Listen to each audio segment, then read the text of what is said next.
Այսօրվա իմ պատգամը ես վերնագրել եմ այսպես ամբողջական նվիրում։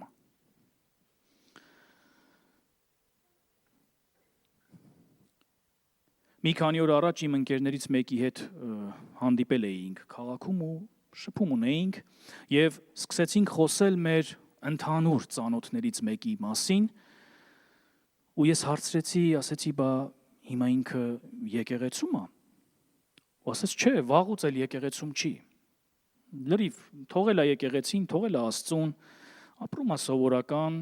աշխարհի կյանքով։ Եվ երբ խոսում էինք այդ անձնավորության մասին, շատ զարմացած էինք խոսում, ինչի, որովհետև մեկս մյուսին ասում ենք, բայց հիշում ես ինչքան կրակոտ մարդ էր, ինչքան Աստծով լցված մարդ էր, ինչքան լավ գիտեր Աստծո խոսքը։ Լավ բաներ էինք խոսում, բայց վերջում հասկացանք, որ այս մարդն այլևս Տիրոջ մեջ չի, աշխարհում է ապրում։ Ես հիշեցի Պողոս առաքյալի այն խոսքը, որ Դեմասը ինձ թողեց, աշխարհը սիրեց եւ գնաց Թեսաղոնիկե։ Ու ինձ մոտ այդ ժամանակ մի հարց առաջացավ։ Ինչն է, որ ստիպում է կամ խթանում է քրիստոնյային քայլել Տիրոջ հետ մինչև վերջ։ Եվ ինչի բացակայությունն է, որ կրակոտ,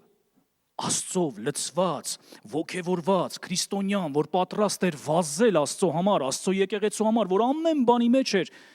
որոշակի ժամանակ հետո, տարիներ հետո, թողնում է ոչ միայն եկեղեցին, այլ թողնում է Աստծուն եւ գնում է աշխարհ։ Ինչն է պատճառ դառնում։ Ես սկսեցի դրա շուրջ իրապես մտորել, որովհետեւ երբ ես մեծացել եմ եկեղեցում, ես այդ ժամանակ 14 տարեկան էի, երբ առաջին անգամ ոտք դրեցի եկեղեցի։ Ես հիշում եմ մեզ հասակակից մարդիկ, ում երբ որ նայում էիր, անգամ նախանձում էիր նրա այդ ոգևորությանը Տիրոջ մեջ, երբ որ նայում էիր ոնց էր աղոթելուց արցունքները գնում աչքերից։ Պատկերացրեք 14-15 տարեկան պատանի, որ աղոթելուց արցունքները գնում են ու դու ասում ես, ինչքան շատ է սիրում Հիսուսին ու իրապես սիրում էին Հիսուսին։ Ինչպես էր ուզում ծառայեր Աստծուն, բայց հետո անցնում է մի որոշ ժամանակ ու հայտնաբերում ես, որ այդ նույն պատանին ընդամենը մի քանի տարի անց դարձել է արմատական աթեիստ։ Ու հարց է առաջանում, ինչպես է ստացվում, որ անցնում է տարիներ, գուցե շատ երկար տարիներ, եւ ոմանք դեռևս շարունակում են Տիրոջ հետ քայլել, բայց ոմանք որոշ ժամանակ հետո թողնում են իրենց հավատքը։ Ինչն է պատճառը։ Ես ուզում եմ այսօր ընթերցեմ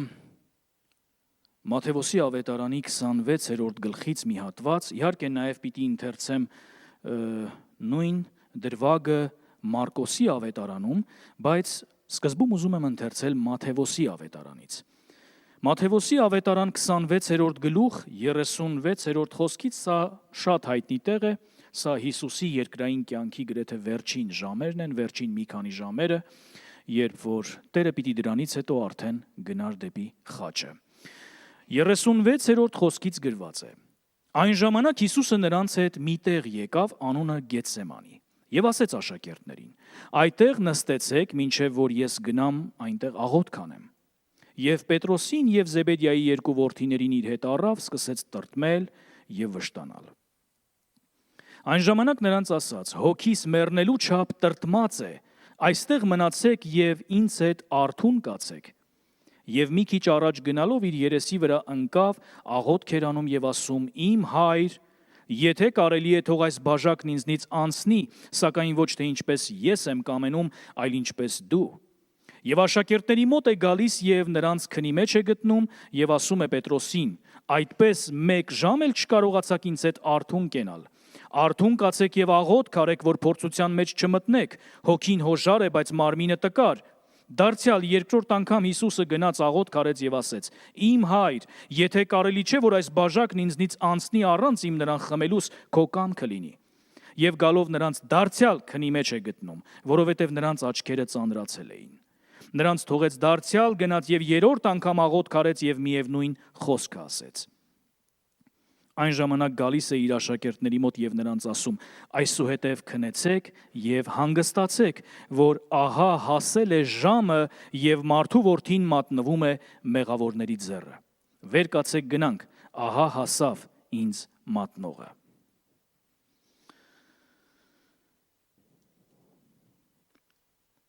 Գեթսեմանյան դրվագը Աստվածաշնչում սա Հիսուսի, Տեր Հիսուսի ծառայության եւ ընդհանրապես երկրային կյանքի ամենակրիտիկական պահն էր։ Երբեմն թվում է, թե խաչն էր ամենակրիտիկական պահը, բայց խաչը ամենակրիտիկականը չէր։ Սա էր ամենակրիտիկական պահը, ինչու, որովհետեւ այստեղ իրականում վճռվեց մարդկության ճակատագիրը։ Խաչը, երբ Տեր Հիսուսն արդեն խաչի վրա էր, նա արդեն որոշում էր կայացրել։ Բայց այստեղ մի ճակատագրական պահ կար։ Եվ ընդամենը մի որոշման պատճառով, եթե այդ որոշումը այլ կերպ հանկարծ լիներ, մարդկությունը հավիտյան դատապարտված կլիներ։ Բայց ինչ ընթացք էր անցնում Տեր Հիսուսը։ Դուք հիշում եք Հիսուսի երկրային կյանքը։ Որքան դևեր հանեց, որքան մարդկանց հարություն տվեց մեռելներին, որքան բժշկություններ արեց, որքան մարդկանց փրկեց, որքան մարդկանց կյանքում շինություն բերեց։ Հիշում եք, որ Հիսուսին հաճախակի հետևում էին բազմություններ։ Հետո այդ բազմությունները արդեն հեռացան, մնացին 120 հոգի, հետո 70 հոգի, հետո 12 հոգի։ Հիմա եկել հասել է ամենավճռական պահը Հիսուսի կյանքում եւ Հիսուսը այս Գեթսեմանի պարտեզում անցնում է մի ընթացք, որտեղ ոչ միայն Հիսուսը պետք է գին վճարեր իմ եւ քո մեղքերի համար, ոչ թե Հիսուսը պարզապես որոշում պիտի կայացներ գնար խաչին, թե ոչ, այլ նաև այստեղ տեղի էր ունենում Հիսուսի որպես մարդ երկրի վրա ամբողջական նվիրման պահը։ Եվ Գեթսեմանում անցնում էր Հիսուսը 3, կարելի է ասել, մակարդակ նվիրման։ Որոնք են այդ 3 մակարդակները։ Սկսենք առաջինից։ Այն ժամանակ Հիսուսը նրանց հետ միտեղ եկավ 36-րդ խոսքն է, որի անունը Գեթսեմանի էր, եւ ասեց աշակերտներին, այսինքն Հիսուսը եկավ Գեթսեմանի աշակերտների հետ։ Իր աշակերտները, բացի Հուդայից, իր հետ էին։ Եկան հասան Գեթսեման։ Ընդհանրապես նվիրման առաջին փուլը, երբ որ անցնում էր Հիսուսը եւ իդեպ որը անցնում ենք նաեւ մենք, դա սա է։ Երբ որ դու մոտենում ես նվիրման առաջին փուլին, ինչ է տեղի ունենում, դու գալիս ես այն մարդկանց հետ, ովքեր քեզ հարազատ են։ Դա գուցե եկեղեցին է։ Միգուցե դա եկեղեցին է, դու որոշում ես բոլորի հետ նվիրվել Աստծուն։ Դու քեզ համարում ես ինչ-որ եկեղեցու անդամ, դու քեզ համարում ես ինչ-որ մի խմբի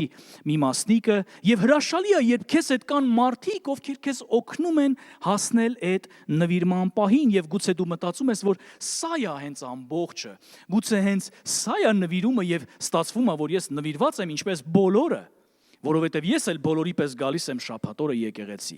Հիսուսը եկավ իր աշակերտների հետ։ Սրանք մարդիկ էին, ովքեր Հիսուսին մտերիմ էին, սրանք մարդիկ էին, ովքեր 3.5 տարի քայլել էին Հիսուսի հետ։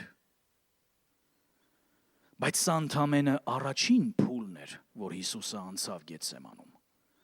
Որովհետև երբ Հիսուսը եկավ Գեթսեմանի իր աշակերտների հետ, գրված է, նա ասեց. այստեղ նստեք, մինչև որ ես գնամ աղոթք անեմ այնտեղ։ Եվ Պետրոսին ու Զեբեդիայի 2 որդիներին իր հետ վերցրեց։ Հիսուսը Գեթսեման մտավ իր աշակերտների հետ։ Բայց աշակերտներին, երբ որ ասեց այստեղ մնացեք ու աղոթք արեք, գրված է, որ վերցրեց Զեբեդիայի 2 որդիներին, Հակոբոսին ու Հովհաննեսին եւ Պետրոսին եւ գնաց։ Մենք չգիտենք ինչքան գնաց, բայց որոշակի ընթացք անցավ, որտեղ այլևս 11 չէին, մնացին 3-ը։ Եվ մեր կյանքում, երբ որ մենք անցնում ենք ամբողջական այդ նվիրման ընթացքը, առաջին փուլում քո կողքը կարող են շատ մարդիկ լինել։ Որովհետև երբ դու գալիս ես Տիրոջը, քեզ զգում ես ոչ միայն Տիրոջ ներկայության մեջ, քեզ նաև հաճելի է լինել այն մարդկանց ներկայության մեջ, ովքեր կիսում են քո արժեքները, ովքեր քեզպես պաշտում ու երկրպագում են Աստծուն, եւ դու նրանց հետ քայլում ես, եւ հրաշալի է, դու այդ մարդկանցից ապահովություն, աջակցություն ես զգում։ Բայց կա նվիրման մյուս փուլը, նվիրման երկրորդ փուլը, որտեղ այլևս շատերը չեն քո կողքը։ Երբ դու սկսում ես նվիրման փուլը, դեռ ամեն բան այդքան դժվար չի։ Հիսուսը երբ սկսեց նվիրման առաջին փուլը, գրված է, որ եկավ Գեթսեմանի աղոթելու։ Այդ ժամանակ իհարկե արդեն Հիսուսը գիտակցում էր, թե ինչ էր իրեն սպասում, եւ նվիրման պահը, երբ որ գալիս է, որոշակի տրտմություն, որոշակի վիշտ է գալիս մարդու վրա, ինչու, ինչ վիշտ է դա, ինչ տրտմություն է դա։ Դա մարդու սեփական ինքնության, սեփական եսի մահն է իրականում տեղի ունենում, երբ որ դու նվիրվում ես Աստծուն։ Քիչ հետո որ անցնենք առաջ, մենք կտեսնենք, որ իրականում նվիրումը հենց դա էր պահանջում իրենից։ Բայց ընդհանրապես, երբ որ խոսենք նվիրման մասին, ինչ կանցնենք, նայենք այս փուլերը ավելի մանրամասն։ Ընդհանրապես դուք տեսել եք, որ կյանքում ամեն ինչ, ամեն մի գործի հաջողությունը դա ինչից է գալիս։ Նվիրումից։ Դու կարող ես լինել աշխարհի ամենատաղանդավոր մարդը, բայց աշխարհի գլուխգործոցները, որը մենք ունենք այսօր օրինակ մշակույթի մեջ, դա ոչ թե միայն գալիս է, որովհետև այդ մարդիկ չափազանց տաղանդավոր էին, այլ նաև գալիս էր նրանից, որ նրանք նվիրված էին։ Դուք նկատել եք, որ հաջողության կյանքում հասնում են այն մարդիկ, ովքեր մեկ գործի են նվիրվում։ Դուք տեսել եք մարդու, ով համ երաժիշտ է, համ սպորտսմեն է, համ հացտուղ։ Ու երեքի մեջ էլ հաջողված է։ Դժվար թե այսպիսի մարդ հանդիպած լինեք։ Երբ որ դուք նայում եք Լեոնարդո դա Վինչիի կտավները, դուք կարծում եք խնդիրը, պատճառը, որ դրանք այդքան հրաշալի են, միայն այն է, որ Լեոնարդո դա Վինչին տաղանդավոր էր։ Գիտեք Լեոնարդո դա Վինչիի ժամանակ քանի տաղանդավոր նկարիչ կար։ Լեոնարդո դա Վինչիի ժամանակ նկարիչ լինելը սովորական բան էր։ Դա նույն բանն է, որ հիմա զարմանանք, որ ինչ-որ մեկը ծրագրավորում սովորի։ Դուք կարծում եք, որ Բեթհովենի երաժշտությունը միայն հրաշալի էր, զարմանալի էր միայն նրանով, այն պատճառով, որ Բեթհովենը տաղանդավոր էր։ Երբ որ դուք կարդում եք օրինակ Դոստոևսկու ստեղծագործությունները, դրա պատճառը ինչու՞մն էր, որ դրանք գլուխգործոցներ էին, որովհետև Դոստոևսկին տաղանդավոր էր միայն։ Դուք հիմա նայում եք լամպերը։ Դուք կարծում եք Թոմաս Էդիսոնը բացահայտեց այս գյուտը ունեցավ միայն այն պատճառով, որովհետև շատ տաղանդավոր էր։ Քանիսդ եք մեքենայով եկել։ Կարծում եք, երբ որ Հենրի Ֆորդը մեքենան ստեղծեց առաջին, մտածում եք, որովհետև նա տաղանդավոր էր, դրա համար մենք ունենք մեքենա։ Գիտեք, երբ Հենրի Ֆորդը առաջին անգամ ասեց, որ մեքենա պետքա ստեղծի, մարդիկ ինչ էին ասում։ Ասում էին, մեզ ձիերն էլ բավական են, ինչ մեքենա։ Սրանք միայն տաղանդի հարց չէր, այս մարդիկ ստեղծեցին այս ամենը ոչ թե այն պատճառով, որ նրանք ուղղակի տաղանդավոր էին, այլ սա բացարձակ նվիրման արդյունք էր։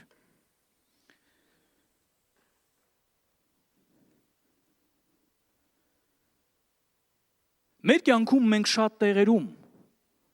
նվիրման կարիք ունենք։ Քանիսդ եք համաձայն, որ ծնողներին պետք է նվիրված լինել։ Կնոջը, ամուսնուն պետք է նվիրում։ Ընտանիքը ոչ թե կայուն է նրանով, որովհետև բոլորը իրար շատ են սիրում։ Բավական չի միայն սիրել, պետք է նվիրում։ Ովքեր են աշխատանքի մեջ հաջողակ։ Նրանք, ովքեր նվիրում ունեն իրենց աշխատանքին։ Նվիրում եկեղեցուն, դա կարևոր է թե չէ։ Իհարկե կարևոր է։ Նվիրում հովին, սա չի նշանակում, որ դու քեզ վերցնում ու նվիրում ես հովին։ Սա վստահության մասին է ընդամենը։ Բայց ամենագլխավորը այս ամենի մեջ, որ առանց դրա կամ դրա բացակայության արդյունքում մնացած ամեն ինչը պիտի տուժվի։ Դա նվիրումն էր Աստծուն։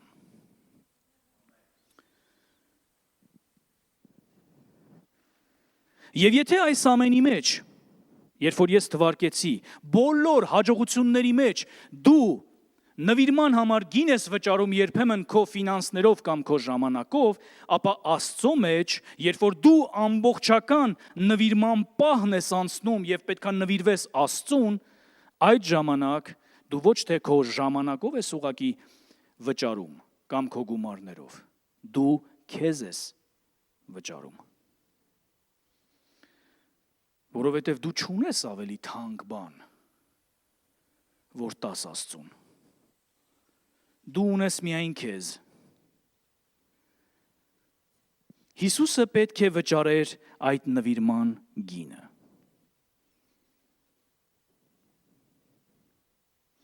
Նկատեցիք, որ Հիսուսը միայն գին չվճարեց մեր մեղքերի համար, նա Գեթսեմանի այգում վճարեց գին նաև այդ նվիրման համար, բայց այսօր ես եւ դու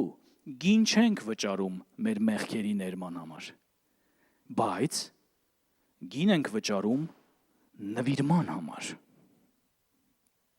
Հիսուսը վճարեց այդ գինը որպես մարդ, նա տվեց այդ գինը,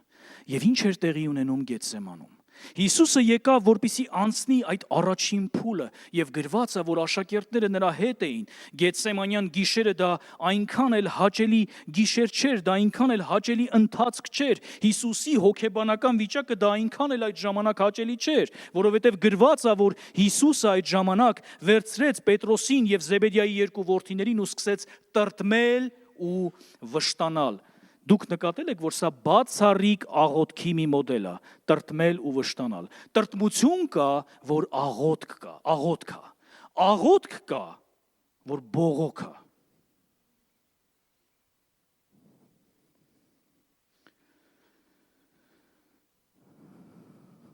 Տրտմել ու վշտանալ։ Սա Աստվածաշնչի բացառիկ աղոթքներից է առանց բառերի։ Հիսուսը սկսեց տրտմել ու վշտանալ։ Մենք նույնիսկ չենք կարող պատկերացնել, թե ինչպես էր Հիսուսը տրտմում, բայց Աստվածաշունչն է ասում, որ Հիսուսը սկսեց տրտմել եւ վշտանալ։ Այս նույն հատվածը Մարկոսի ավետարանում է նաեւ գրված։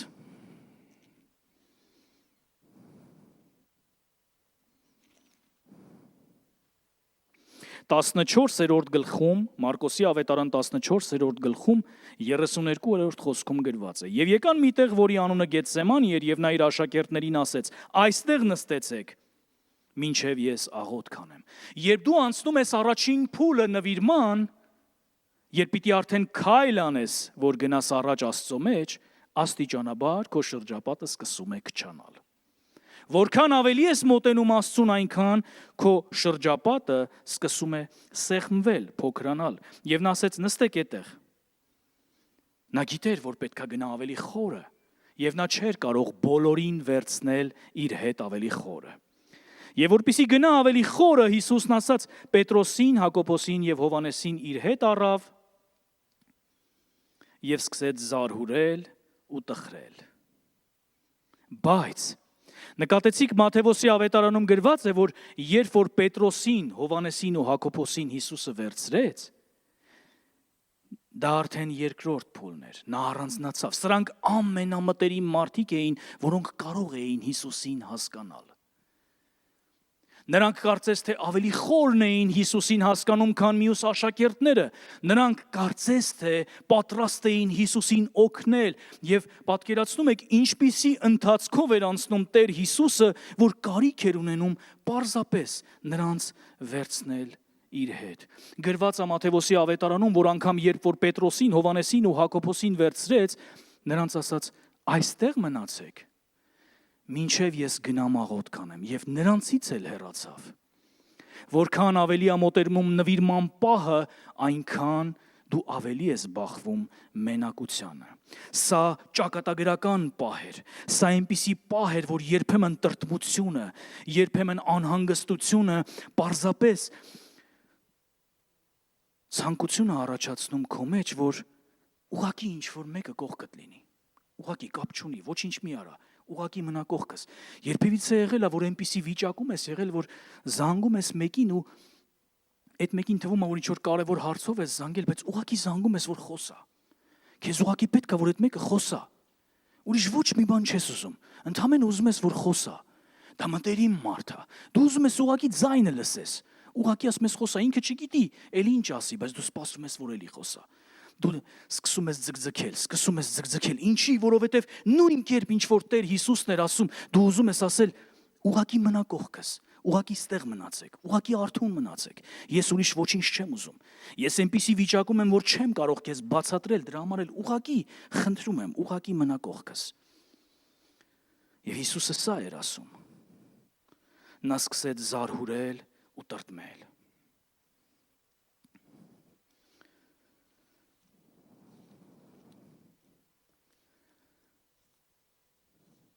Նվիրման ընթացքը ծանր ընթացք է։ Հիսուսը շատ լավ գիտեր, որ Գեթսեմանի պարտեզում սա առերեսվելն էր երկնային հոր կամքի հետ, որտեղ գոյություն չէր ունենալու ոչ մի կոմպրոմիս։ Այստեղ չկար բանակցություններ հոր հետ։ Հիսուսը չէր բանակցում։ Եվ եթե դու ուզում ես ամբողջապես նվիրվես Աստծուն, պիտի իմանաս, որ նվիրման վերջնական կետում այլևս գոյություն չունի իմ կամքը։ Նվիրման վերջնական կետում այլևս չկա կոմպրոմիս Հայր Աստծո հետ։ Դու նրա հետ չես կանգնում ու բանակցում, թե որն է լավագույն տարբերակը։ Նա քեզ վերջնագիր է ներկայացնում, ասում է, սա է միակ տարբերակը։ Հիսուսը վերցրեց իր աշակերտներին, վերցրեց ընդամենը 3-ին ու ասեց. ինձ հետ արթուն մնացեք։ Ինձ հետ ուղղակի արթուն մնացեք, եւ որքան շատ էր ցանկանում Հիսուսը, որ այդ 3-ը գոնե արթուն մնան։ Բայց նա գիտեր, որ հոր հետ առերեսվելու համար նա չէր կարող այդ 3-ին իր հետ վերցներ։ Որովհետև երբ դու արդեն քայլ ես անում դեպի 3-րդ փուլը նվիրման, վերջնական փուլը, որտեղ դու արդեն ծնկի ես գալիս հոր առաջ, այստեղ այլևս ոչ մեկ չկա քո կողքը։ Դու այստեղ մնում ես բացարձակ մենակ Աստծո հետ։ Եվ միայն այն միտքը, որ դու գիտես ինչ է սպասվում,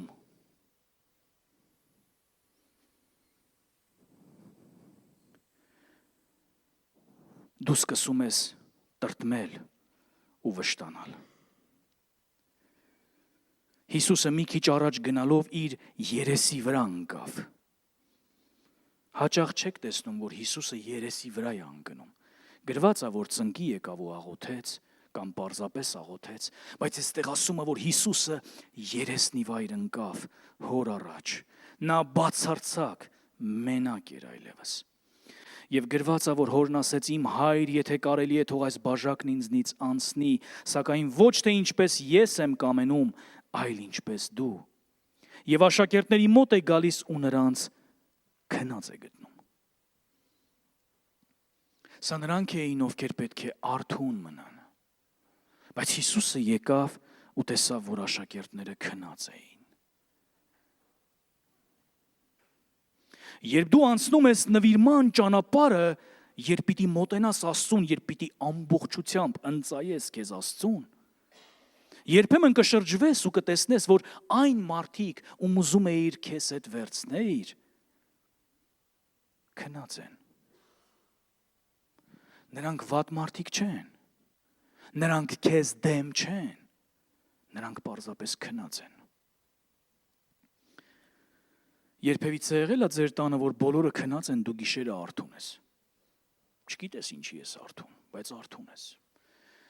Եղել է կյանքումդ այնպիսի վիճակներ, որ գիշերը բոլորը խաղաղ քնած են, իսկ դու գիշերը լացի մեջ ես, գուցե աղաղակի մեջ ես, Աստծուն փնտրելու մեջ ես, տրտմության մեջ ես։ Քո շուրջը մարդիկ կան, բայց քնած են։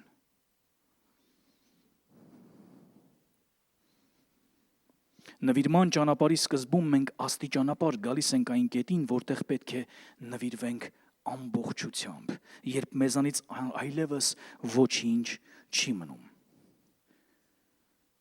Ինչու շատերը հետ են քաշվում հավատքից։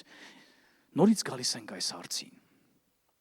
Ինչն է ստիպում մեկին տարիներով մինչև կյանքի վերջ քայլել Տիրոջ հետ, իսկ մյուսին մի որոշ ժամանակ հետո թողնել Տիրոջը, թողնել հավատքը, թողնել եկեղեցին։ Մենք այնքան ենք խեղաթյուրել հավատքը ժամանակակից քրիստոնեության մեջ, որ մենք հավատքի մասին այսպես ենք մտածում. հավատքի դրսևորումը դա այն է, երբ որ ես տեսնում եմ քո հավատքի հետևանքները, բայց ինչպես Հակոբոսն էր ասում, ցույց տուր ինձ քո հավատքը քո ինչից, գործերից։ Իսկ ժամանակակից քրիստոնեությունն ասում է, ցույց տուր ինձ քո հավատքը, թե ինչ ունես դու։ Ցույց տուր ինձ ինչ է Աստված արել քո կյանքում։ Եվ ես կասեմ, դու հավատք ունես, թե չէ։ Բայց Հակոբոսը չէր ասում, ցույց տուր ձեր հավատքը ձեր ունեցածից։ Ցույց տուր, թե տեսնեմ քո հավատքը, ինչ է արել Աստված մինչև հիմա քեզ համար։ Հակոբոսն ասում էր, ցույց տուր ինձ քո հավատքը քո գործերից, այսինքն ցույց տուր ինձ քո հավատքը, թե ինչ ես դու անում ուրիշների համար, ոչ թե ինչ է Աստված անում քեզ համար։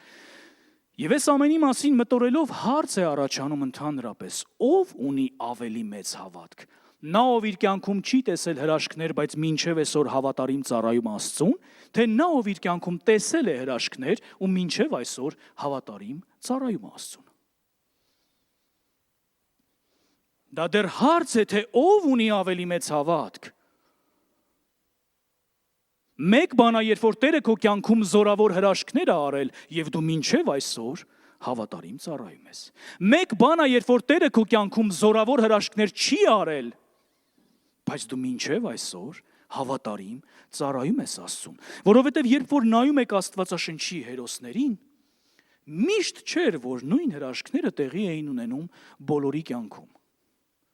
Եթե մենք նայենք ժամանակակից ավետարանի, կեղծ ավետարանի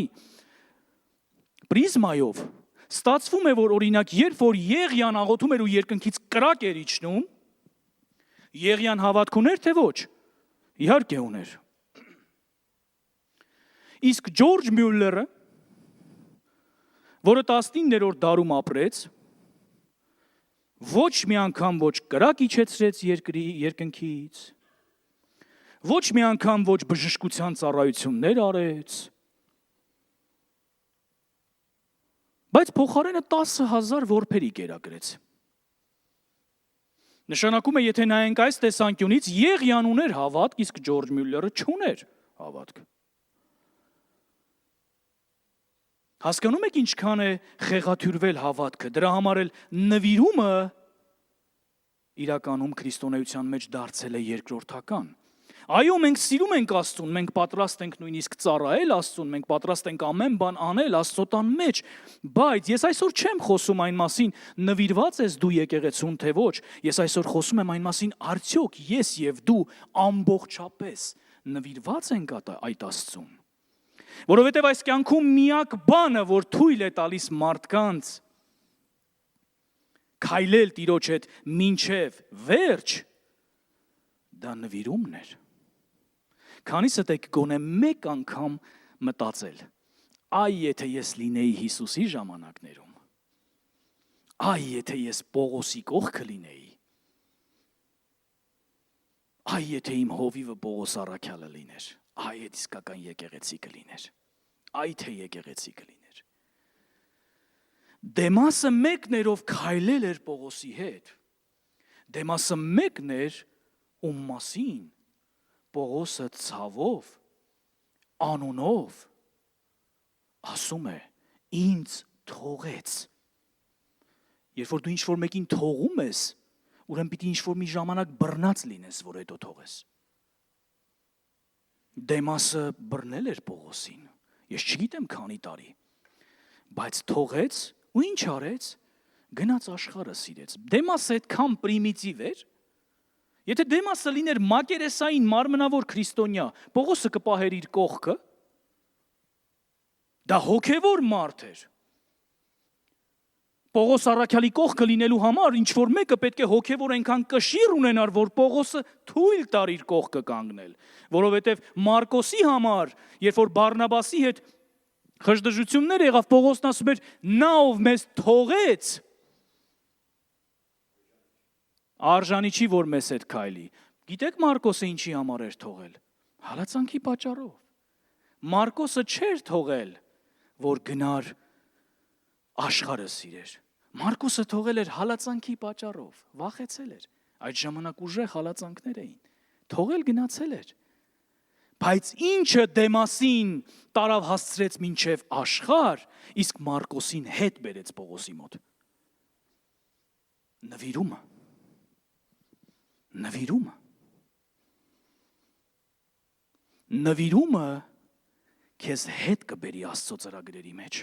եթե նույնիսկ դու ինչ-որ մի պահի հանկարծ դուրս գաս այդ ճանապարհից։ Երբ չկա նվիրում, դու տարիներով գուցե կքայլես այդ ճանապարհով, բայց մեկ օր, մեկ ակնթարթում ուղղակի կգնաս ու աշխարհը կսիրես։ Եթե չկա ամբողջական նվիրում առ Աստված, մարդու վերջնակետը դա աշխարհն է։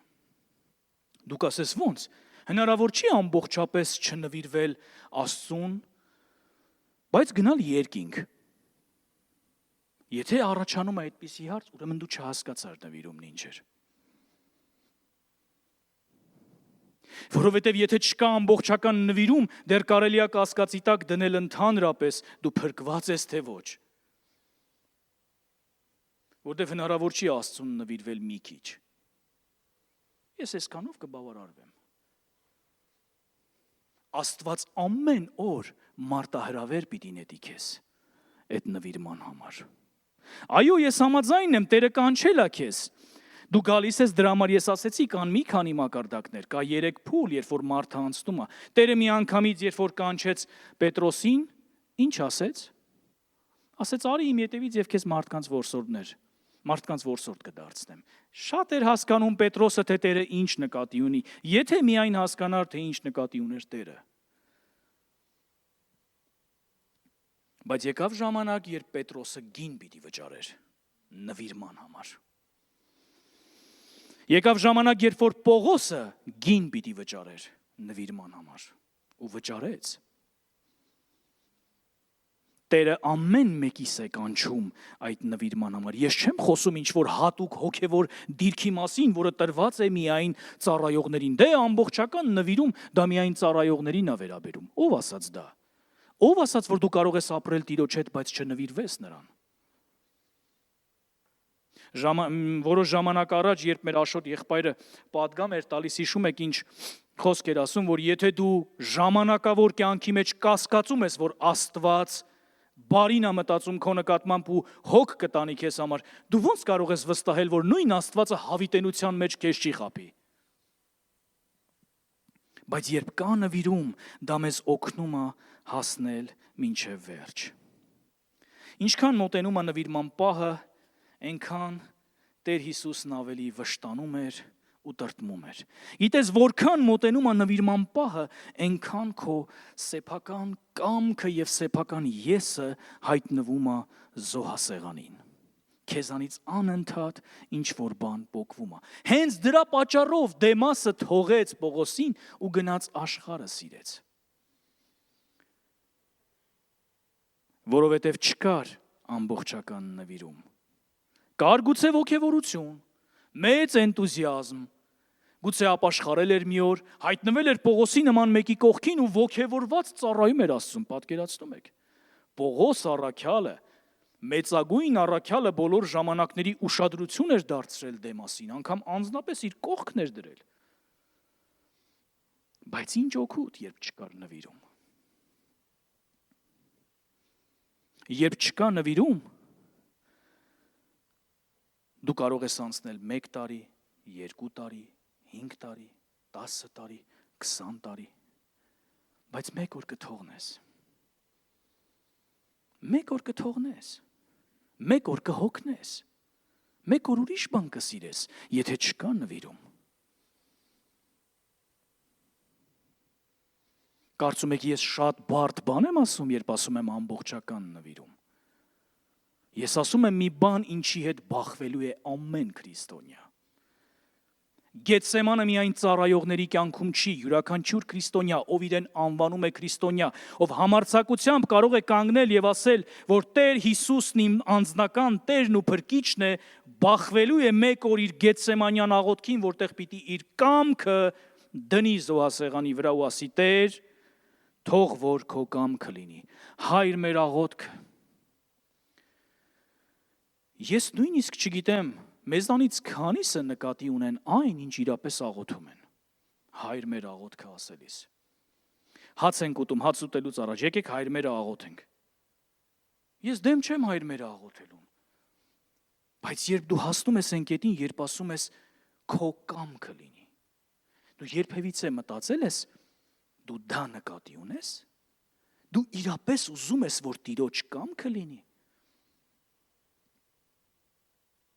Դա այդքան հեշտ բան է։ Հիսուսը առաջի անգամ գնաց, ծնկի եկավ ու աղոթեց ու ասեց. Հայր, եթե հնարավոր է, թող այս բաժակն անցնի ինձանից։ Երկրորդ անգամ, երբ որ աղոթեց, ասեց. Հայր, եթե հնարավոր չի, թող քո կամքը լինի։ Բայց երրորդ անգամ դարձյալ գնաց ու նույն խոսքերը ասեց։ Մինչև գրված է, որ երկնքից Տերը զորություն ուղարկեց։ Եվ գիտեք ինչ էր ասում Հիսուսը երրորդ անգամ։ Ասում էր. Հայր, քեզ համար ամեն բան հնարավոր է։ Այսինքն ես գիտեմ, որ դու ինձ կարող ես ազատել այս ժամից։ Ես գիտեմ, որ դա քեզ համար խնդիր չի, ես նույնիսկ գիտեմ, որ դու դա ուզում ես։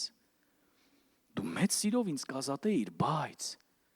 ես ուզում եմ, որ քո կամքը լինի։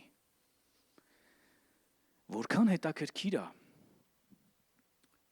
ժամանակակից դարձյալ քրիստոնեության մեջ հավատքի եւ հավատքի այդ ուռճացման պատճառով էլի էսպիսի մի խեղաթյուրում է եկել, որ երբեմն մենք մտածում ենք, որ մեր կյանքում միայն պետքա դրսևորվի Աստծո ամենակարող լինելը։ Բայց երբեմն մեր կյանքում կգա այնպիսի մի պահ, որ ոչ թե Աստծո ամենակարող լինելը կդրսևորվի մեր կյանքում, այլ նրա կամքը։ Այո, Հիսուսն ասաց. Տեր, քեզ համար հնարավոր է ինձ ազատ արձակել, եւ Հայրն իրապես կարող էր Հիսուսին ազատել։ Հայրը ուներ այդ կարողությունը ազատելու Հիսուսին, բայց Տեր, ես այս պահին ոչ թե քո ամենակարողությանն եմ հուսացած, ես հուսացած եմ, որ քո կամքը լինի։ Ես այս պահին ամեն ինչից առավել չեմ ցանկանում, որ դու ամենակարող լինես իմ կյանքում։ Ես այս պահին ուզում եմ, որ դու ուղղակի լինես իմ կյանքում գլխավորը։ Ես ուզում եմ, որ քո կամքը լինի, Տեր։ Իսկ մենք ինչպես ենք հաճախ սովորել։ Երբ որ գալիս ես դժվարության, ուղղակի հռչակիր Հիսուսի անունը։ Հիսուսի անունով ես քանդում եմ սա, ես քանդում եմ նա, ու այնպիսի տպավորություն է, որ մենք աջ ու ձախ ուղղակի քանդում ենք ամեն ինչ, ու ոչինչ այդպես էլ չի սարքվում։ Երրորդ փուլը, երրորդ մակարդակը, երբ Հիսուսը մոտեցավ, նա մնաց ամբողջությամբ մենակ։ Ընծայման պահին, երբ դու ամբողջապես պիտի նվիրվես Աստծուն, դու գալիս հասնում ես մի կետի, որտեղ քեզ այլևս ոչ թե Աստծո ամենակարողությունն է օգնում, քեզ այլևս ոչ թե օգնում է քո հավատքը, քո հույսը, քեզ ուղղակի օգնում է նրա ողորմությունը, պարզապես նրա ողորմությունը։ Նա բերում եւ հասցնում է քեզ այն կետին, երբ որ դու դադարում ես մտածել, որ դու շատ մեծ հավատք ունես, որ դու շատ բան գիտես, որ դու Աստծո խոսքն այնքան ուժեղ գիտես, որ դու այնքան ուժեղ սկզբունքներ գիտես Աստվածաշնչից, որ հիմա պարզապես պիտի որոշես, թե որը կիրառես։ Ես համաձայն եմ Աստծո խոստմունքներին եւ Աստծո խոստմունքներն այո եւ ամեն են, Տերը այդ բոլոր խոստմունքները տվել է մեզ, բայց արդյոք դու ունեցել ես քո կյանքում, արդյոք ես ունեցել եմ իմ կյանքում այն Գեթսեմանի այգին, որտեղ ես կանգնում եւ ասում եմ. Տեր, ես գիտեմ, որ դու խոստացել ես, բայց ես մի բան եմ ուզում, որ քո կամքը լինի։ Ես գիտեմ, որ դու կարող ես ինձ դա տալ, ես գիտեմ, որ դու կարող ես դա իմ կյանքում անել, բայց ես ուզում եմ, որ քո կամքը լինի, ոչ թե իմ կամքը լինի։ Երկրորդ անգամ Հիսուսը եկավ եւ դարձյալ աշակերտներին գտավ քնած։ Քեզ թվում է, երբ առաջին անգամ եկար եւ քո կողքի մարդիկ քնած էին, մտածում ես, Դե լավ, արդեն ասեցի, երկրորդ անգամ կողքս կլնեն։ Երկրորդ անգամ դու աղոթքից հետ ես գալի ու տեսնում ես նորից քնած։ Հիսուսն ասաց, այսպես 1 ժամ էլ չկարողացաք։ Պետրոս։ Մի ուրիշ ավետարանում ասում է Պետրոս։ Մի ժամ էլ չկարողացար իմ հետ արթուն մնալ։ Դու, որ ասում էիր, որ պատրաստ ես մինչև մահ գաս ինձ հետ, հիմա ես եկել հասել եմ այդ կետին։ Ես եկել հասել եմ մահվան շեմին։ Մարկոսի ավետարանում ասում է, հոգիս մահու չափ տրտմած է։ Ամենակարող Աստծո որդին երկրի վրա ասում է, հոգիս մահու չափ տրտմած է։ Պետրոս, 1 ժամ, ես ընդամենը 1 ժամ խնդրեցի, որ դու արթուն մնաս։ 1 ժամ էլ չկարողացար արթուն մնալ։ Արթուն եղեք, աղոթք արեք, որ փորձության մեջ չհայտնվեք։ Եվ Հիսուսը գնաց երկրորդ անգամ աղոթեց, երբ որ հետ եկավ, տեսավ նորից քնած են, որովհետև աչքերը ծանրացել էր։ Մեր կյանքում էլ այդ ընծայման, նվիրման ճանապարհը անցնելիս մենք երբեմն գալիս եւ հասնում ենք այն կետին, որտեղ մեր աչքերը ծանրանում են, մեր միտքը հոգնում է։ Եվ դու միակ բանը, որ ուզում ես ասես, հոգնել եմ։ Եղել է ժամանակ, որ ուղակի հոգնել ես։ Ուղակի հոգնել ես։ Մտածում ես, որ այլևս ուժ չունես, հոգնել ես։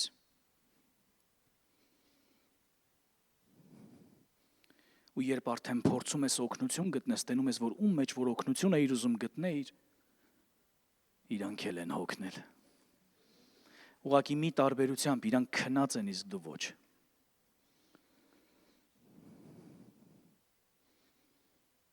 Երբ անցնում ես ճանապարհը ընծայման, երբ Աստված քո կյանքից պոկում է ինչ-որ բաներ, երբ իրավիճակը այնքան է վատթարանում, որ արդեն դուրս է գալիս տրամաբանությունից, երբ դու սկսում ես կասկածել ամեն ինչի վրա,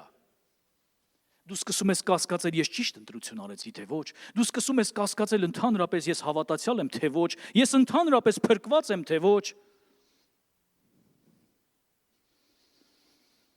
ես ճիշտ տեղում եմ, թե ոչ, խնդրում ես, որ ինչ-որ մեկն աղոթի քեզ համար, բայց տեսնում ես, որ քնած է։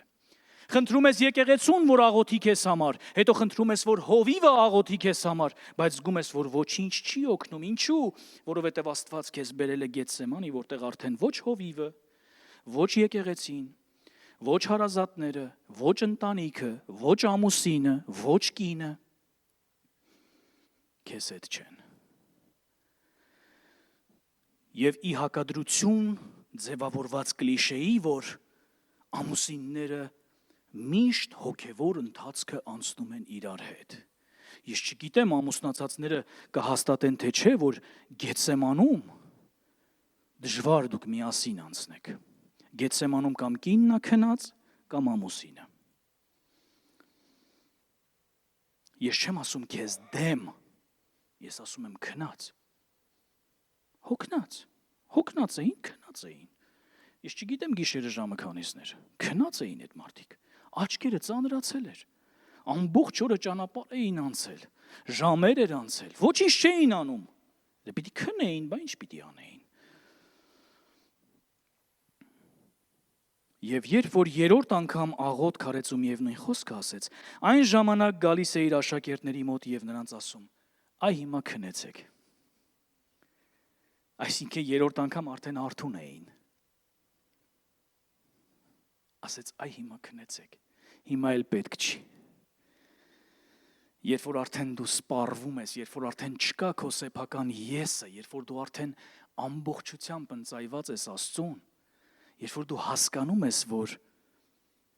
քեզ համար այլ տարբերակ չկա, միայն բացառապես թող որ քո կամքը լինի, դու արդեն հետ ես գալի ու ոչ մեկից չես նեղանում, ոչ մեկից ոչինչ չես պահանջում։ Ինչու՞, որովհետև դու գիտես ինչ ընթացք է իր անցնում։ Դու հիմա ամբողջությամբ նվիրվեցիր նրան։ Իսկ մինչ այդ ամեն փուլը անցնելիս պիտի գաս ու ասես, ինչի դուք արթուն չեք։ Ինչի դուք ինձ չեք օգնում, ինչի դուք իմ համար չեք աղոթում, դու կփոխես քո եկեղեցին, կփոխես քո հոգևոր ընկերներին, դու կփոխես բոլորին, կփոխես քո տունը, քո աշխատանքը, ամեն ինչ կփոխես, միայն թե չգաս ու չհասնես այդ կետին, որտեղ պիտի քո կամքը, որը հենց դու ես, բերես զոհասեղանին Տիրոջ առաջ։ Նորից հետ եմ գալիս այն հարցին. ի՞նչն է ստիպում ինչ որ մեկին անցնել իր ընթացքը մինչև վերջ, որի բացակայությունը մեկ ուրիշին թույլ է տալիս շատ հանգիստ գնալ աշխարհ։ Ես կարող եմ շատ օրինակներ բերել շատ մարդկանց կյանքերից, սկսած դեռևս Գործք առաքելոցի ժամանակներից, առաքյալների կյանքը, աստվածաշնչյան հերոսների կյանքը, բայց ես ուզում եմ խոսել մեր դարաշրջանում ընդամենը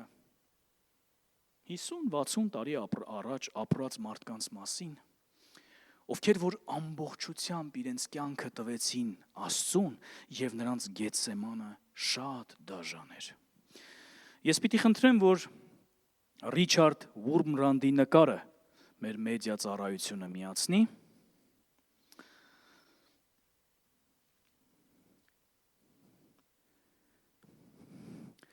Ռիչարդ Վուրմրանդը կոմունիստական ռեժիմի զոհերից մեկն էր։ 14 տարի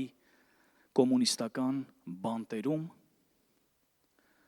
անասելի տանջանքների մեջ, եթե կարդացել եք Քրիստոսի համար չարչարվածները գիրքը, եթե չեք կարդացել, խորհուրդ եմ տալիս կարդալ, անմարդկային տանջանքների 14 տարի, ոչ թե 14 րոպե, ոչ թե 14 ժամ, ոչ թե 14 օր, 14 տարի, 14 տարվա մեջ դու ամենակիչը 14 անգամ առիթ ունես ուրանալու Տիրոջը, դու 14 անգամ ամենակիչը առիթ ունես կասկածելու, որ ընդհանրապես Աստված գոյություն ունի։ Բանտում կոմունիստական դահիճները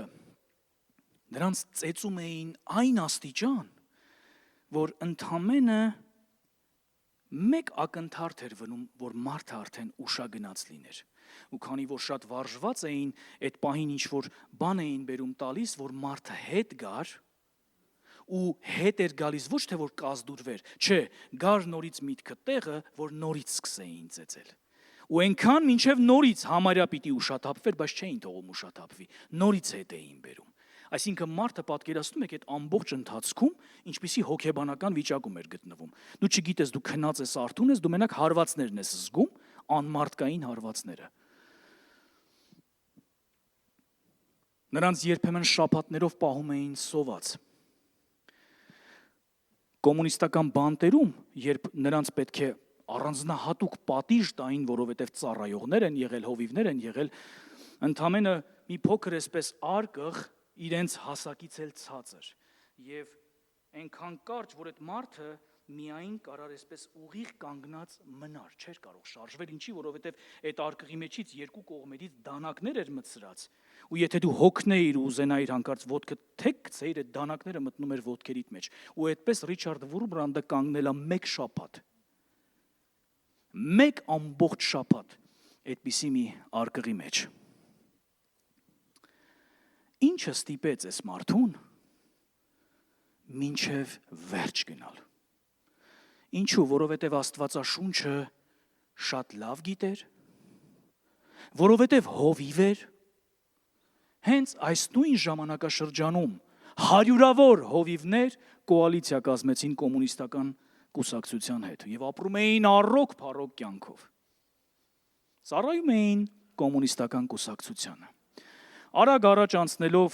Հարալան Պոպովի նկարը խնդրում եմ։ Եվս մի հովիվ ծառայող իր կնոջ հետ է, ով անցավ դարձյալ կոմունիստական բանտերով, դարձյալ 13 տարի։ Նա էլ ունի գիրք, ես ձեզ խորհուրդ կտամ կարդաք, իդեպ այդ գիրքը անգամ անվճար բաժանվում է։ Ես ապշում եմ մեկ թե որ գրքերն է վաճառվում, ու որ գրքեր նա անվճար բաժանվում։ Ու ես որ ինձ մեկ-մեկ ծանոթներ ունեմ, ովքեր տպարաններից այդ գրքերը վերցնում են ու ինձ որ զանգում ասում են քանակ ունենք, քանի ա տա պետք։ Ես ապշում եմ, որ այդ գրքերը անվճար քանակ կա, չգիտեն ում տան։ Հարալան Պոպովը դարձյալ, եթե կարդաք այդ գիրքը, դարձյալ սարսափելի, անասելի տանջանքներ, եւ այս մարդը 13 տարի այդ կտանքներին դիմանալուց հետո գալիս է մի պահ անգամ ամեն ինչով անցնում է, էլ ջրի մեջ խեղդվել, երբ որ արդեն մնացել է մի վարքյան եւ վերջին վարքյանին Տերը ինչ որ հրաշք է անում։ Երբ մնացել է մի ակնթարթ, որ թվում է թե միտքը արդեն մթագնում է, հանկարծակի վերապրում է Տիրոջ ներկայությունը։ Նրանց ծեծում էին այնքան, այնպիսի կտանքների էին ենթարկում, որ ուղեղը արդեն չաշխատեր։ Շատերը այդ ժամանակ արդեն այդ հովիվներից, երբ որ իրանց ասում էին դու դավաճան ես, ասում էր այո, ես դավաճան եմ, էլ չէր հասկանում ինչ էր ասում։ Ուղղակի ասում էին այո, ես դավաճան եմ, ստորագրում էին, որ իրանք դավաճան են, ոչ թե վախում էին, էլ ուղեղը չէր աշխատում։ Արդեն հասել էր այն աստիճանին, որ մարդը ուղղակի էլ չէր գիտակցում ինչ է անում։ 13 տարի հետո հրաշքով բանտից դուրս գալուց հետո իր ընտանիքը Բուլղարիայում էր այդ ժամանակ։ Պատկերացնում եք սեփական երեխային, որը այդ ժամանակ 2 տարեկան է եղել, չի տեսել 13-14 տարի։ Արդեն մեծ աղջիկ է։ Որոշում է, որ ոչ թե գնա փախնի Բուլղարիա, այլ նորից ուզում է հետ գա։ Հետ գա այդ մարդկանց մոտ։ Նորից այդ բանտը։ Եվ միայն ծառայողներն են համոզում մի կերպ, որ դու երբ որ գնաս դու այնտեղից ավելի շատ կծառայես։ Իմ Աստված, լսում ես այս մարդու կյանքը ու հիասթափվում ես, որ դու քրիստոնյա ես կոչվում։ Նայում ես ու ես կարդում եմ իր գիրքը ու ասում եմ, Տեր իմ Աստված, սա ուրիշ քրիստոնեություն է։ Ես ուրիշ քրիստոնեության մեջ եմ։ Բայց ես ուզում եմ այս քրիստոնեությունը։ Հիմա կասես, այդ շատ լավ է հիմա Հայաստանում այդպիսի բաներ ասել։ Գիտեմ, որ շատ դժվար է։ Ես վստահել չեմ, ես կդիմանայի թե չէ, բայց ես այս քրիստոնեությունն եմ ուզում։ Լավ, այս մարդիկ 20-րդ դարում ապրած մարդիկ էին։ Ընդամենը մի քանի օր առաջ ես կարդացի մի հոդված, խնդրում եմ մյուս նկարը միացրեք։ Սա տեղի է ունեցել մի քանի օր առաջ։ Պյոտր Յասեք, չեխ միսիոներ, ով գնացել էր Սուդան, որպեսզի լուսաբաներ այնտեղ քրիստոնյաների հալածանքը։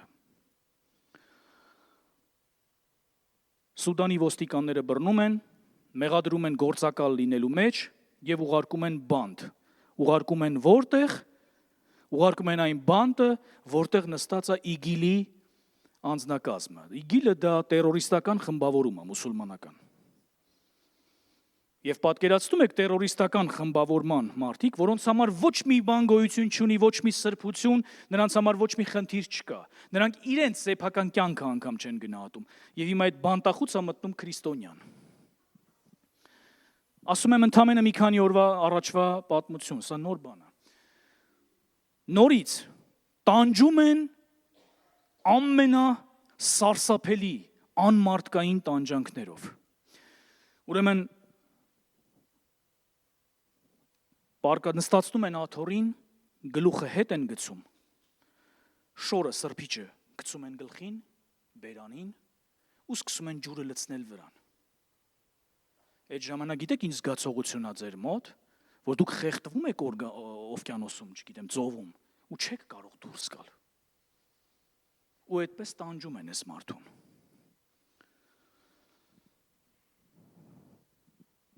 Հետո հանում տեղափոխում են մի տեղ, որտեղ ընդամենը մի քանի քառակուսի մետրի մեջ 40 հոգի է։ Ծաղրանք, տանջանք, ուղիղ 12 ամիս տանջանքների է ենթարկվում այս մարդը։ Միայն նրա համար, որ քրիստոնյա է։ 12 ամիս հետո բանտախցում սկսում է քարոզել Հիսուսի մասին։ եւ որպեսի չերկարացնեմ, մի քանի շաբաթվա ընթացքում, մի քանի ամիսների ընթացքում 100 մարդ այդ բանտում կյանքը տալիս է Հիսուսին։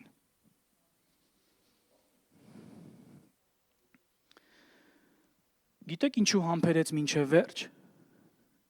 որովհետև շատ լավ աստվածաշունչ գիտեր, որովհետև ծառայող էր, որովհետև միսիոներ էր, որովհետև շատ ուժեղ բարգավաճել էր, որովհետև Աստված զորավոր հրաշքներ արեց իր կյանքում նվիրելով տուն, մեքենա եւ ամեն ինչ, ոչ, որովհետև ամբողջապես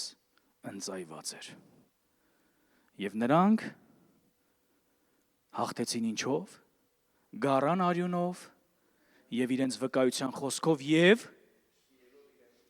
չսիրելով իրենց կյանքը մինչև մահ, ոչ թե բարգավաճումով,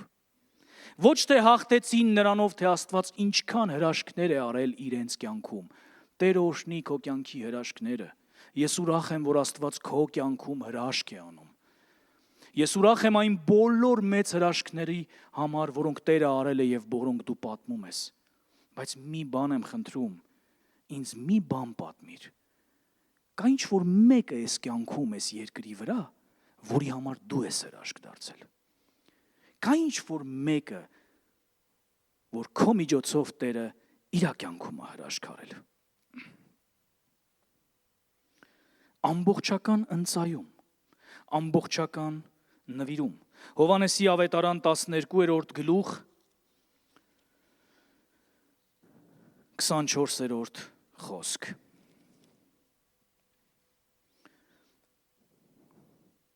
Հովհաննես 12-րդ գլուխ 23-ից կարդանք։ Հիսուսն էլ պատասխանեց նրանց եւ ասեց. Ժամը հասավ, որ մարդու որդին փառավորվի։ Ճշմարիտ, ճշմարիտ ասում եմ ձեզ. Եթե ցորենի հատը հողի մեջ չընկնի եւ մեռնի, ինքը մենակ կմնա, բայց եթե մեռնի, շատ պտուղ կբերի։ Այ քեզ բարգավաճում։ Իր անձը սիրողը կկորցնի նրան, եւ իր անձը ատողը այս աշխարհում հավիտենական կյանքի մեջ կպահի նրան։ Զգացել եք մենք որքան ենք մեղմացրել ամեն բան։ Քեզ ուղակի լավ պահի, որ երկինք գնաս։ Իր անձը սիրողը այս աշխարհի մեջ կկորցնի։ Իսկ իր անձը ատողը այս աշխարհում կպահի հավիտենական կյանքի համար։ Նվիրումը պահանջում է գին։ Քույրեր ու եղբայրներ, ամբողջական նվիրումն առ Աստված դա ոչ թե մեկի համար է, դա ոչ թե ծառայողների համար է, ամբողջական նվիրումը դա յուրաքանչյուր Քրիստոսի, քրիստոնյայի համար է, ով իրեն համարում է քրիստոնյա եւ կանչում է Տեր Հիսուսի անունը։ Եվ այդ գինը մարդկային եսի, սեփական կամքի հանդիսավոր թաղման արարողությունն է, եթե այդպես կարելի է ասել։ Դա հանդիսավոր թաղումն է, երբ որ դու այլևս գոյություն չունես։ Միայն այս դեպքում մենք կկարողանանք գնալ մինչև վերջ։ Միայն այս դեպքում, եթե մենք հայտնվենք այսպիսի իրավիճակներում, մենք կգնանք մինչև վերջ։ Դուք ինչ կարծում եք Հայաստանում դժվար պայմաններ են։ Ոչ։ Հայաստանը չափից շատ է բարգավաճում։ Մենք շատ լավ պայմաններ ունենք։ Մենք վերջերս ձեռք բերեցինք նոր մոնիտոր, դինամիկը մեր ծառայության համար, որը շատ թանկ արժի դեպ։ Փառք Աստծուն Պատրիկ եղբոր համար, մեր եղբայրը հրաշալի նվիրատվություն արեց ու մենք ձեռք բերեցինք։ Մենք հիմա այսպիսի բաների մասին ենք մտածում, որ ձայնը նորմալ լինի, մենք մեր ձայնը նորմալ լսենք, ձեզ համար հաճելի լինի, ցուրտ չլինի, տաք լինի։ Հրաշալի ժամանակներ է։ Բայց գիտեք, որ կգան ժամանակներ, երբ մենք ուղակի չենք հասցնի մտածենք այսպիսի բաների մասին։ Եվ այդ ժամանակներում մեզ ի՞նչն է օգնելու։ Քեզ այդ ժամանակ, երբ որ դու հայտնվես այսպիսի վիճակում, երբ որ հալածանքը լինի այնքան ուժգին, որ դու վախենաս սեփական անձիդ ու սեփական ընտանիքիդ համար, կարծում ես այդ ժամանակ քեզ օգնելու է այն, որ Տերը մի անգամ քեզ հրաշքով տուն է նվիրել։ Կարծում ես դու դա ես հիշելու։ միայն այդ ժամանակա, որ մնալու են նրանք, ովքեր ամբողջապես նվիրված են Աստծուն։ Ամբողջական նվիրում դա նշանակում է քո անձի ուրացումը։ Կա բան, որ ավետարանում գրված չի, եւ ես ասում եմ, այս բառերից որևէ մեկը կա, որ ավետարանում գրված չի։ Ուրանալ անձը։ Դա նշանակում է մահ, եւ այդ ժամանակ կենթանի է մնում միայնով Քրիստոսը։ Եվ վերջին տեղը, որ ուզում եմ կարդամ եւ սրանով ավարտեմ, Գաղատացիների թուղթ 2-րդ գլուխ 19-ից 20 խոսքեր։ Որովհետև ես օրենքով օրենքին մեռա,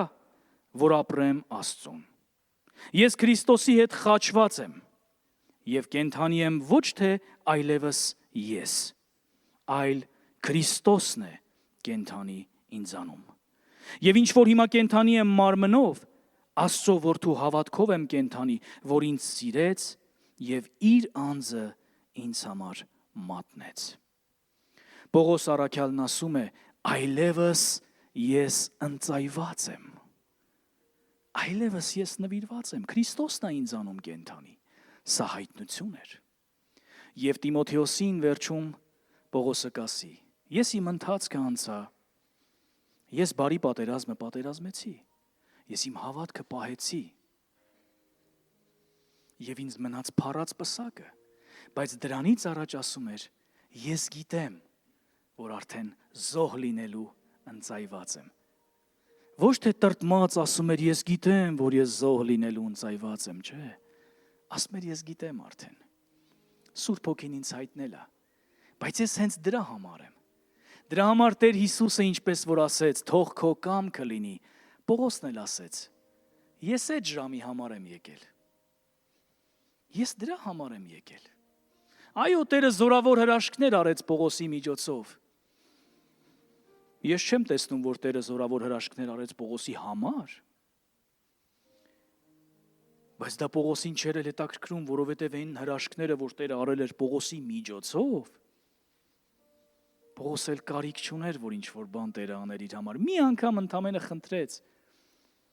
Մի անգամ ընդամենը իր համար խնդրեց։ Ասեց Տեր, հեռացրու ինձնից։ Ու դրան էլ Տերը ինչ պատասխանեց։ Իմ շնորհքը բավական է քեզ։ Դա էլ մերժեց։ Տերը պատասխանեց, բայց չտվեց այն, ինչ Պողոսն ուզեց։ Դա ցավացրեց Պողոսին։ Ոչ։ Ինչու։ Ինչու գնաց մինչև վերջ։